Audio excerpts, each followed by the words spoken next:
students, welcome you all to our this section. Today we will start the chapter 11 perimeter and area. तो बच्चों perimeter and area आप class 6 में भी कुछ इसकी नॉलेज आपको है, बट फिर भी मैं आपकी थोड़ी सी जो प्रीवियस आपकी नॉलेज है या रिवीजन मैं थोड़ी सी कर रही हूँ कि आपके फिर बाद में चैप्टर जब शुरू होगा तो आपको उसमें हेल्प होगा। तो फर्स्ट बच्चों पेरीमीटर, ये जो पेरीमीटर है ये दो शब्द है, पेरी एंड मीटर। तो पेरी का मीनिंग क्या है? पेरी है actually a close figure having boundary, a close figure having boundary, इसको कहते हैं peri, and meter means length. तो अगर दोनों हम एक साथ बोल रहे हैं perimeter, then the meaning will come sum of the boundaries made up of straight lines. देखिए इस तरह फिगर आप देखिए, हम जानते हैं कि क्लोज फिगर जो होता है स्टार्ट होता है आपका ट्रायंगल से। ये देखिए ट्रायंगल एक क्लोज फिगर है और इस क्या से बना है बच्चों? स्ट्रेट लाइन से। ये देखिए straight line and closed. This one square, square में देखिए चार जो स्ट्रेट लाइन से बना है, ये है स्क्वायर, ये है आपका रोम्बस। तो लाइक दिस वे, तो पेरीमीटर इसका क्या होगा? ये जो साइड है इसको हम सम करेंगे तो ये बन जाएगा आपका पेरीमीटर। तो ये हो गया बच्चों क्या? जब कोई भी फिगर जो स्ट्रेट लाइन से बना हुआ क्लोज फिगर होगा। तो आप अभी पूछोगे कि अगर जो स्ट्रेट लाइन से बना हुआ नहीं है, उस तरह का अगर फिगर होगा, उस तरह अगर स्ट्रक्चर होगा, तो उसका कैसे हम या उसको कैसे हम लोग बनाएंगे? तो देखिए जब इस तरह का अगर सर्कल और सेमी सर्कल लाइक दिस, इस तरह अगर फिगर होगा, तब बच्चों ये जो पेरीमीटर है उसके जगह में आपको कौन सा वर्ड आ जाए? सरकम। When it is curved, जब कोई फिगर कर्व होगा, स्ट्रेट लाइन नहीं होगा, तब हम पेरीमीटर का जगह में हम कौन सा वर्ड यूज करेंगे? Circum. Circum word is used instead of perimeter. अब बच्चों सरकम का मीनिंग क्या है? सरकमफेरेंस। सरकम मीन्स बच्चों, सरकम मीन्स लेंथ एंड फेरेंस मतलब बाउंड्री। तो हुआ ना सरकमफेरेंस, बाउंड्री का जो लेंथ है उसको बोलते हैं सरकमफेरेंस। और सरकमफेरेंस वर्ड आप कब यूज करोगे? जब कर्व होगा, यानी सर्किल होगा, सेमी सर्किल होगा, like this type of figure we use circumference instead of perimeter. तो बच्चों पेरीमीटर आपको क्लियर है? तो पेरीमीटर क्या है बच्चों? जो बाउंड्री होता है उसका जो मेजरमेंट होता है, जो क्लोज फिगर का बाउंड्रीज है उसकी जो मेजरमेंट होता है उसे हम कहते हैं पेरीमीटर। ओके, नेक्स्ट आपका आता है एरिया। What is area? अब देखिए एरिया किसे कहते हैं? पेरीमीटर तो आउटर साइड हो गया, अब इनर साइड में जो स्पेस रहता है, ये देखिए ये space covered through a boundary is the inner area and the outside is the outer area. ये देखिए ये जो एक रेक्टेंगल है, इसके अंदर में जो स्पेस है, ये जो स्पेस है इसे हम बोलेंगे इनर एरिया, और इसके बाहर जो एरिया है इसको बोलेंगे हम outer area. So what is area?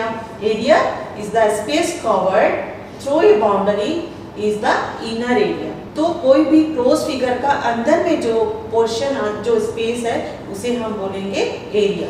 तो बच्चों ये हो गया आपका पेरीमीटर एंड एरिया का कंसेप्ट। तो अभी आपको क्लियर है कि अगर कोई फिगर का पेरीमीटर ज्ञात करना है तो क्या करोगे? ये जो बाउंड्री है बस इसको सम करोगे। ट्रायंगल होने से ट्रायंगल का 3 साइड है, इसको सम करोगे। अगर ये स्क्वायर है तो स्क्वायर का 4 साइड जो है इसको आप सम करोगे तो पेरीमीटर आपका बन जाएगा। और अगर एरिया बोलेगा तो आप एरिया क्या है? इनर साइड में जो स्पेस रहता है उसको आप क्या करोगे? फाइंड आउट करोगे। ओके स्टूडेंट्स, इसके बाद देखिए आपको आ रहा है स्क्वायर एंड रेक्टेंगल का पेरीमीटर एंड एरिया। इसके फॉर्मूला में आप जाने से पहले आप समझो कि जो पेरीमीटर और एरिया जो हम अभी फॉर्मूला आपको बताएंगे वो कैसे आ रहा है। फर्स्ट देखिए पेरीमीटर ऑफ रेगुलर पॉलीगन। बच्चों आपको क्लास 6 में बताया गया होगा कि रेगुलर पॉलीगन क्या होता है। रेगुलर पॉलीगन क्या है?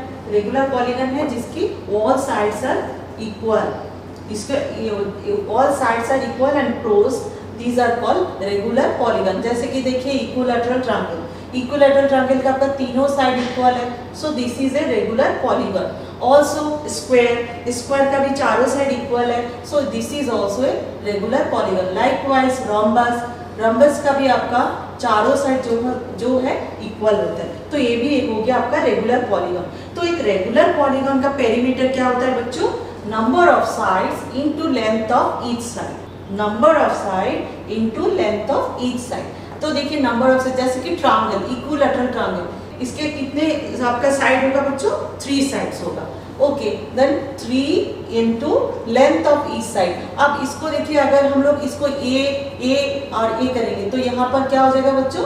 ए। 3 into A is the perimeter of equilateral triangle. इसी तरह आप अगर स्क्वायर का करोगे, स्क्वायर का अगर ए तो इसका आपका क्या होगा फॉर्मूला? नंबर ऑफ साइड, इसका नंबर ऑफ साइड कितना है बच्चों? 4। और length of each side, length of each side क्या होगा बच्चों? ए। तो रेगुलर पॉलीगन का जो पेरीमीटर होता है वो है number of side into length of each side. Okay, अब कम टू द पॉइंट। अब हम क्या पढ़ेंगे? Square and rectangle. अब पेरीमीटर ऑफ स्क्वायर, हम फॉर्मूला अगर पढ़ते हैं तो क्या पढ़ते हैं? Perimeter of square equal to 4 into side. तो बच्चों ये 4 इंटू साइड कैसे आ रहा है फॉर्मूला? ये देखिए, ये है आपका स्क्वायर। स्क्वायर का हम एक साइड को यहाँ पे ए, क्योंकि 4 साइड इक्वल है, you know it very well, all the sides of square are equal. तो इक्वल है तो ये 4 साइड्स को हम ए ले लेते हैं। तो इसका पेरीमीटर क्या हो गया? 4 इंटू साइड। तो 4 into side, this is equal to 4 into A. तो पेरीमीटर ऑफ स्क्वायर क्या आ गया बच्चों? 4 इंटू साइड। अब देखिए पेरीमीटर ऑफ रेक्टेंगल। तो बच्चों रेक्टेंगल कैसे होता है? रेक्टेंगल का ऑपोजिट साइड्स आर इक्वल। ये देखिए, एक इसको हम लोग क्या बोलते हैं? लेंथ, एल, जिसको हम एल से डिनोट करेंगे। And this is breadth, breadth को हम लोग बी से डिनोट करेंगे। तो रेक्टेंगल का आपको अगर डेफिनेशन आपको याद है तो याद करिए, रिकॉल करिए। रेक्टेंगल का डेफिनेशन क्या बनता है बच्चों? Opposite sides are equal. Opposite sides है, देखिए इसका ऑपोजिट साइड्स क्या होगा? ए। तो ये भी क्या होगा बच्चों? L. And this is breadth, breadth यहाँ पर अगर बी होगा तो इसका ऑपोजिट साइड क्या होगा बच्चों? बी। तो अब देखिए इसका perimeter 2 into length plus breath कैसे आ रहा है? देखिए हम पेरीमीटर आपको शुरू में क्या बताया? All the sides are sum of the all sides. तो यहाँ पे अगर हम लोग सारे जो 4 साइड है प्लस करेंगे तो क्या हो जाएगा बच्चों? L plus B plus L plus B. तो this is equal to L कितना बार आया? 2 बार, 2L। B कितना बार आ रहा है? 2B। तो यानी यहाँ पर हम अगर 2 को कॉमन ले लेते तो अंदर क्या रहेगा बच्चों? L plus B। तो देखिए आ गया ना आपका formula, perimeter of rectangle equal to 2 into length plus breadth. उसके बाद देखिए area of square. Area of square क्या आता है बच्चों? Side into side. ये देखिए आपका, ये है आपका स्क्वायर। स्क्वायर का all the sides are equal, तो स्क्वायर का साइड इंटू साइड। तो यहाँ अगर हम लोग एक एक साइड को ए ले रहे हैं तो यहाँ पर क्या आ जाएगा बच्चों? A into A. Likewise area of rectangle. Area of rectangle क्या होता है बच्चों? Length into breadth. ये देखिए आपका रेक्टेंगल है, इसका एक साइड को हम लोग क्या बोल रहे हैं? लेंथ, एंड ऑपोजिट साइड को क्या बोल रहे हैं? ब्रेथ। तो इसका आपका जो एरिया ऑफ रेक्टेंगल क्या बन रहा है? Length into breath. तो ये जो आपका फॉर्मूला अभी हम नेक्स्ट जो एक्सरसाइज अभी शुरू करेंगे, एक्सरसाइज 11.1, वहाँ पे बच्चों बस आपको ये चारों फॉर्मूला याद करना होगा। और आप याद करोगे तो ही आप एक्सरसाइज 11.1 के जो प्रॉब्लम है आप सॉल्व कर पाओगे। तो आप शुरू से अच्छा से फॉर्मूला याद करिए, समझिए। स्क्वायर, रेक्टेंगल, इसमें डिफरेंस समझिए। स्क्वायर क्या है? All the 4 sides are equal. इसका पेरीमीटर क्या होता है?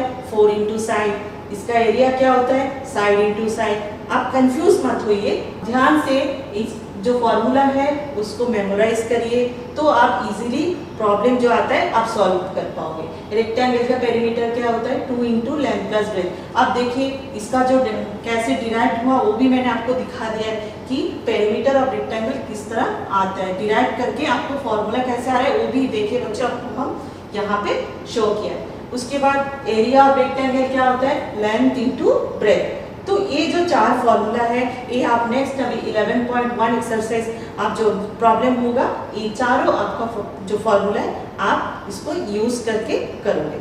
ओके बच्चों, अब देखिए क्वेश्चन नंबर 1 में जैसा आपने देखा कि इसमें दिया है आपका the length of a rectangle is 500 metre and breadth is 300 metre. And आपका इसमें क्या फाइंड आउट करना है बच्चों? Find the area of the rectangle and also find the cost of 1 metre square land. Also find the cost of the land if 1 metre square land cost 10,000। तो बच्चों आपको यहाँ देखिए पहले आपको फाइंड आउट क्या करना है, इसका एरिया फाइंड आउट करना है। तो आप अभी रिकॉल करिए, आपको इससे पहले जो फॉर्मूला हमने बताया था कि रेक्टेंगल का एरिया का फॉर्मूला क्या होता है बच्चों? Length into breath.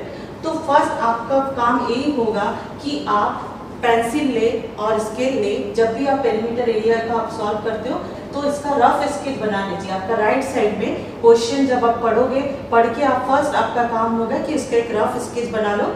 जो रेक्टेंगल है, रेक्टेंगल का जो भी दिया हुआ है 500 metre length and this is breadth. और यहाँ पर आप फर्स्ट आपका जो पॉइंट होगा वो आप लिखोगे कि जो गिवन है आपका, गिवन क्या है? Length equal to 500 metre, breadth equal to 300 metre. ये बच्चों आप पहले लिख दोगे। उसके बाद आपको क्या फाइंड आउट करना है? Find the area of the rectangle. तो हमने एरिया ऑफ रेक्टेंगल का फॉर्मूला क्या बताया? Length into breath. बस लेंथ में आप जो लेंथ है वो लिखिए, ब्रेथ में ब्रेथ लिखिए। ओके, अब इसको मल्टीप्लाई करने से क्या आ रहा है बच्चों? इतना आ रहा है। और नेक्स्ट आप आंसर जब लिखोगे आप ध्यान क्या देना है कि दोनों का यूनिट क्या है बच्चों? मीटर है। तो जब भी आप एरिया का यूनिट होगा वो स्क्वायर यूनिट होगा। ये बच्चों आप ये बात जरूर अच्छा से ध्यान देना, यहाँ पे मीटर लिख के नहीं आना तो आपको गलत हो जाएगा। तो यहाँ पे आप क्या करोगे? मीटर रहेगा तो मीटर स्क्वायर, सेंटीमीटर रहेगा तो सेंटीमीटर स्क्वायर, किलोमीटर रहेगा तो किलोमीटर स्क्वायर। तो एरिया का यूनिट हमेशा स्क्वायर यूनिट होता है। तो यूनिट जब आप भी लिखोगे, आंसर लिखोगे तो ये चीज आपका सही होना सबसे जरूरी है, नहीं तो हाफ मार्क्स आपका कट जाएगा। आपका नेक्स्ट पार्ट जो है इस क्वेश्चन का नेक्स्ट पार्ट आपका है कि if the cost of 1 meter square land is rupees 10,000 then what will be the cost of this full land। तो ये जो लैंड है इसका आपका कॉस्ट कितना होगा? तो आप थोड़ा सा भी यूनिटरी मेथड में जाते हैं। देखिए cost of 1 metre square land equal to rupees 10,000 ये हमें दिया हुआ है। बट हमें अभी क्या फाइंड आउट करना है कि ये जो 1,50,000 मीटर स्क्वायर एरिया का कॉस्ट कितना होगा। तो अब बच्चों यूनिटरी मेथड में अगर 1 मीटर स्क्वायर का एरिया दिया हुआ है और ज्यादा करना है तो क्या करते हैं हम लोग? मल्टीप्लाई। तो यहाँ पर हम लोग क्या करेंगे? मल्टीप्लाई करेंगे। कितने से? 10,000 इंटू 1,50,000। तो बच्चों देखिए आप यहाँ 15 डाल दोगे और गिन के आप जीरो को ध्यान से गिनिए कितना है? 80 है, यहाँ पे 80 लगा दोगे। बस हो गया इसका सॉल्व। तो ये हो गया आपका क्वेश्चन नंबर 1 का सॉल्यूशन। नेक्स्ट आप क्वेश्चन नंबर 2 में देखिए आपको यहाँ पे क्या दिया हुआ है? पेरीमीटर ऑफ ए स्क्वायर दिया हुआ है 320 मीटर और आपको इसमें फाइंड आउट क्या करना है? Find the each side of the square. तो बच्चों हमने आपको शुरू में बताया कि जब भी आप क्वेश्चन पढ़ोगे, पढ़ के आप क्या करना? पहले इसका एक रफ स्केच आप साइड में बना लोगे। ये है स्क्वायर और इस स्क्वायर का बच्चों क्या दिया हुआ है? पेरीमीटर। पेरीमीटर है नहीं, ये देखिए जो पेरीमीटर मेजरमेंट है वो है 300 मीटर। तो हमें फाइंड आउट करना है कि ये जो स्क्वायर है इसका एक एक साइड कितना होगा। तो हमने आपको पहले बताया। तो बच्चों पहले आप लिखोगे जो गिवन है। गिवन क्या है? Perimeter of square 320 metre. Okay, आप पहले लिख दो। उसके बाद यहाँ पे साइड में एक रफ स्केच भी बना लो। देन ये देखिए यहाँ पर बट हम क्या जानते हैं कि बच्चों कि पेरीमीटर ऑफ स्क्वायर, अभी इससे पहले अभी जो फॉर्मूला हमने आपको बताया था पेरीमीटर ऑफ स्क्वायर क्या होता है बच्चों? 4 इंटू साइड। अब देखिए ये भी पेरीमीटर है, ये भी पेरीमीटर है, दोनों हम क्या कर सकते हैं? उसको इक्वल कर सकते हैं। तो 4 into side this is equal to क्या? 3 इंटू 20। अब हमें साइड ज्ञात करना है तो साइड को हम लोग लेफ्ट साइड में रखेंगे। 4 यहाँ पे इंटू है तो यहाँ होने से क्या हो जाएगा? डिवाइड हो जाएगा और इसको डिवाइड करोगे तो क्या हो जाएगा बच्चों? 80 मीटर। तो ये हो गया आपका एक एक साइड का लेंथ। फिर नेक्स्ट आपका जो सेकेंड पार्ट आपको पूछा गया इस क्वेश्चन में, find the area of the square also.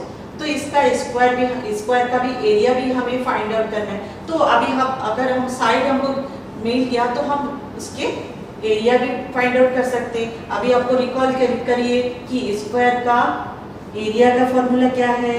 Side into side. तो साइड आपका कितना आ गया? 80। देन 80 इंटू 80 आपका इतना कितना आ गया? 6400।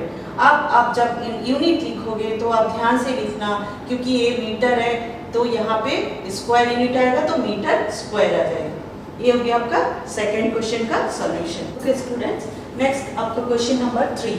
आप देखिए क्वेश्चन नंबर 3 आप अच्छे से पढ़िए।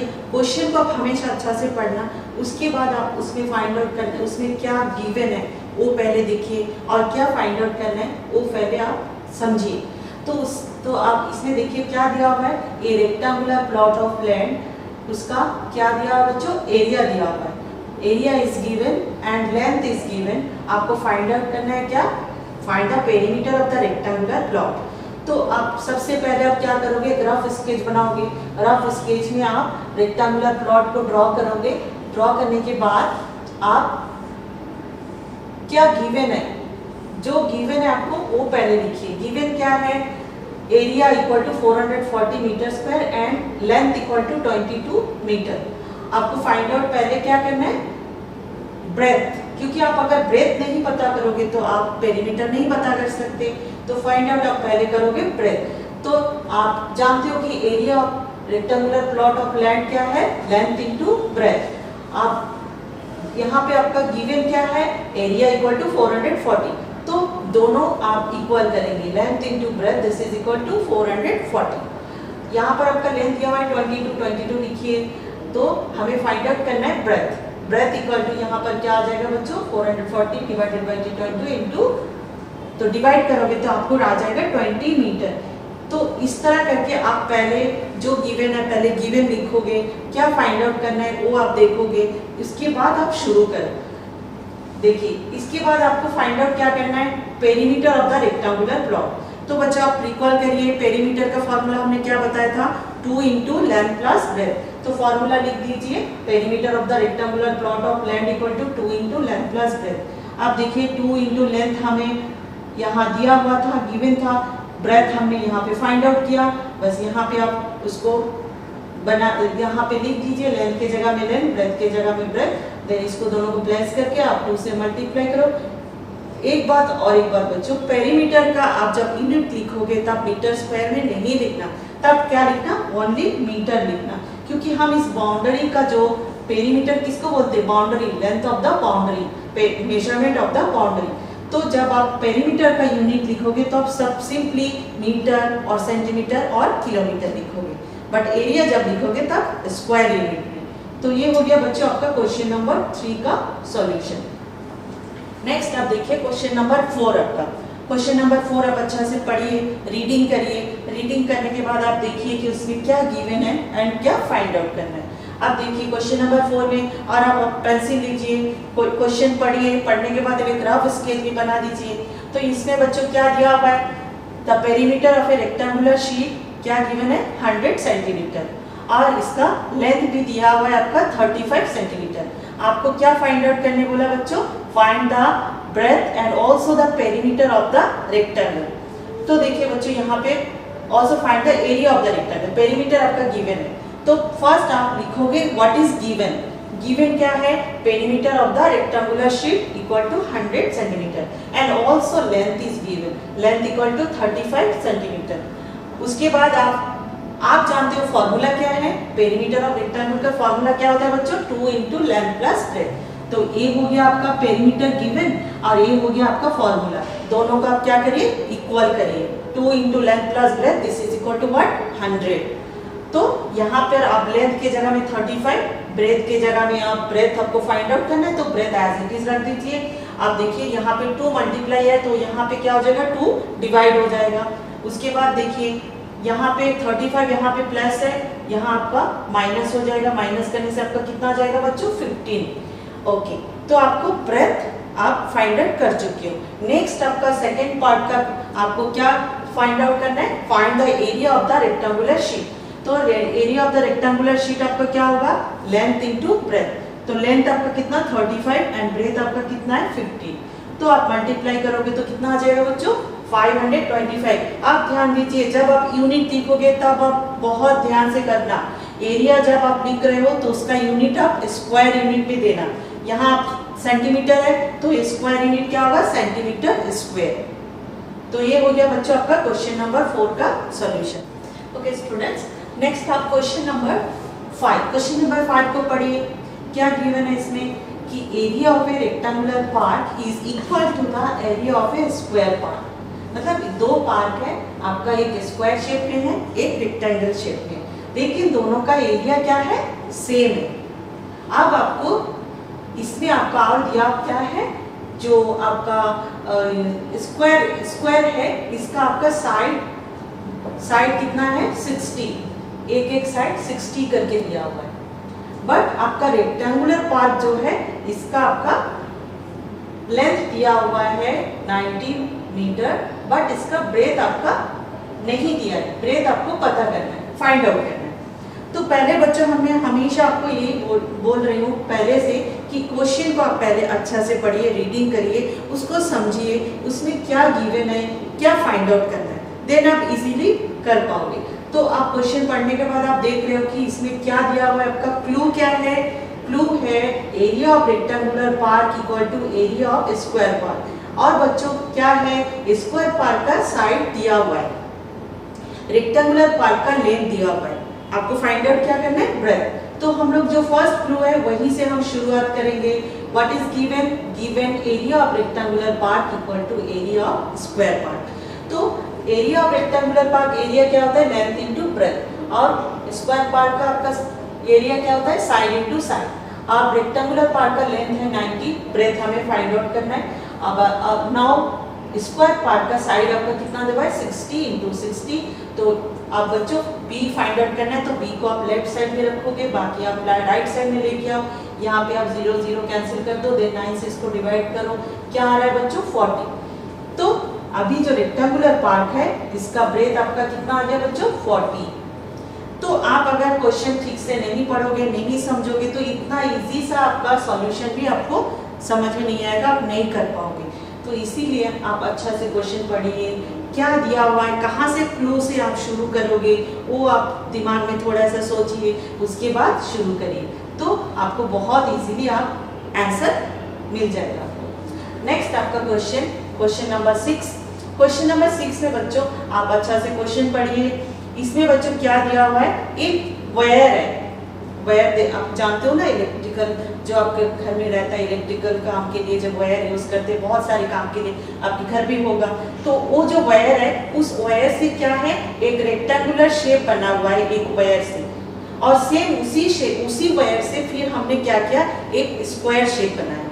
पहले क्या बनाया, एक रेक्टेंगुलर शेप, उस वायर का रेक्टेंगुलर शेप बनाया, और जिसका लेंथ था बच्चों 40 सेंटीमीटर और उसका ब्रेथ था 22 सेंटीमीटर। जो रेक्टेंगल हमने बनाया वायर से, उस रेक्टेंगल का लेंथ है 40 सेंटीमीटर एंड ब्रेथ है 22 सेंटीमीटर। और आपको अभी क्या फाइंड आउट करने बोला बच्चों, उस वायर से हमने जो स्क्वायर बनाया, उस स्क्वायर का साइड क्या होगा। तो अब क्या सोच रहे हो कि कैसे करेंगे, स्क्वायर का तो कुछ दिया नहीं हुआ है। हाँ, एक क्लू आपको दिया हुआ है, क्या, वो सेम वायर, ना वायर को कट किया है, ना वायर को इंक्रीज किया है, वो जो सेम वायर है उसी से बच्चों स्क्वायर बनाया गया है, जिससे हम पहले रेक्टेंगल बना हुआ था, सेम उसी वायर से स्क्वायर बना रहे हैं। इसकी मतलब क्या है बच्चों, कि स्क्वायर अगर वो रेक्टेंगल शेप था, उस वायर को हमने स्क्वायर बनाया, तो आपका दिमाग में भी क्या आ रहा है कि स्क्वायर का जो साइड है हम क्या से फाइंड आउट करेंगे, एरिया लेंगे, पेरीमीटर लेंगे। थोड़ा सोचिए कि वायर जो है बाउंड्री में होता है, इनर साइड में नहीं, इसलिए बाउंड्री में हमें क्या जरूरत है बच्चों, पेरीमीटर। यस, जो बच्चे सोच रहे हैं कि पेरीमीटर, दे आर करेक्ट। तो पेरीमीटर से हम शुरू करेंगे। तो यहाँ पे देखिए, length of the rectangular shape wire 40 metre, breadth of the wire 22 centimetre. तो देयरफॉर पेरीमीटर इक्वल टू क्या होगा, 2 इंटू लेंथ प्लस ब्रेथ। हम पेरीमीटर क्यों फाइंड आउट कर रहे हैं बच्चों, कि वो जो वायर है उसका पूरा लेंथ कितना होगा, इसलिए हम लोग पेरीमीटर फाइंड आउट कर रहे हैं, क्योंकि वही सेम वायर से क्या बनाया गया बच्चों, स्क्वायर। तो दैट इज व्हाई हम एरिया में नहीं जाएंगे, हम कहाँ जाएंगे, पेरीमीटर में। तो पेरीमीटर से हमें क्या पता चलेगा, total length of the wire. Okay, next देखिए, हम जानते हैं perimeter of square shape wire equal to क्या होगा, perimeter of the rectangular shape wire, क्योंकि सेम वायर से ही बनाया गया है, तो दोनों का पेरीमीटर क्या होगा, इक्वल। एक क्लू ही आपको यूज करना है, दिस क्लू आप यूज करोगे तो आपका जो सॉल्यूशन है बहुत इजीली होगा। उसके बाद देखिए, perimeter of square shape wire क्या होगा, 4 इंटू साइड, और ऑलरेडी हमने perimeter of the rectangular shape wire कितना हमने फाइंड आउट कर लिया 124। तो यानी साइड इक्वल टू क्या होगा बच्चों 124/4। तो आप इससे इसको डिवाइड करोगे कितना आ गया 31 सेंटीमीटर।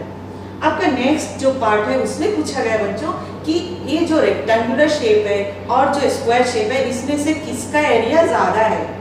तो आप इसमें अभी क्या करना है, दोनों का आप एरिया फाइंड आउट करो। फाइंड आउट करने के बाद तभी आप बता सकते हो कि कौन सा शेप का एरिया ज्यादा है। तो इसके लिए हम इसमें देखिए फाइंड आउट करिए area of rectangle equal to length into breadth. तो ये आ गया बच्चों 880 centimetre square and area of the square side into side that is equal to 31 into 31 equal to 961 centimetre square. तो कौन सा बच्चों बड़ा है, रेक्टेंगल बड़ा है स्क्वायर बड़ा है, कौन सा एरिया बड़ा है, हाँ 961 यानी स्क्वायर। सो आप आंसर में क्या लिखोगे स्क्वायर एनक्लोजेस मोर एरिया। इस तरह करके आप इसको सॉल्व कर पाओगे। ओके स्टूडेंट्स, आज देखिए आज हमने आपको पेरीमीटर एंड एरिया, पहले पेरीमीटर किसको बोलते हैं एरिया किसे कहते हैं उसकी आप डिफरेंस क्या है ये आप समझ चुके हो। उसके बाद हमने आपको समझाया कि area of perimeter of rectangle, rectangle का पेरीमीटर कैसे फाइंड आउट करते हैं, स्क्वायर का पेरीमीटर कैसे फाइंड आउट करोगे। और फॉर्मूला बच्चों आप जब भी आप क्वेश्चन पढ़ोगे उससे पहले आपको फॉर्मूला याद करना होगा। तो हमने शुरू में आपको जो 4 फॉर्मूला लिखा है वो आप याद करिए। आप देखिए आपका सॉल्व करना कितना आसान हो जाएगा। फॉर्मूला याद रखोगे तो आप फटाफट सॉल्यूशन कर पाओगे एंड आप अच्छा से क्वेश्चन को भी अच्छे से पढ़िए। तो आप अच्छे से पढ़ोगे तो क्वेश्चन को समझ भी पाओगे, सॉल्व भी कर पाओगे। तो आप ये जो हमें आपको जितने सारे प्रॉब्लम समझा चुके हैं तो मैं उम्मीद करती हूँ कि आपको समझ आ चुका है। और छोटे छोटे जो हमने आपको नुक्स बताए कि जिसमें आपको ध्यान देना है वो आप ध्यान से करिए और हम आपको नेक्स्ट क्लास में फिर से मिलते हैं।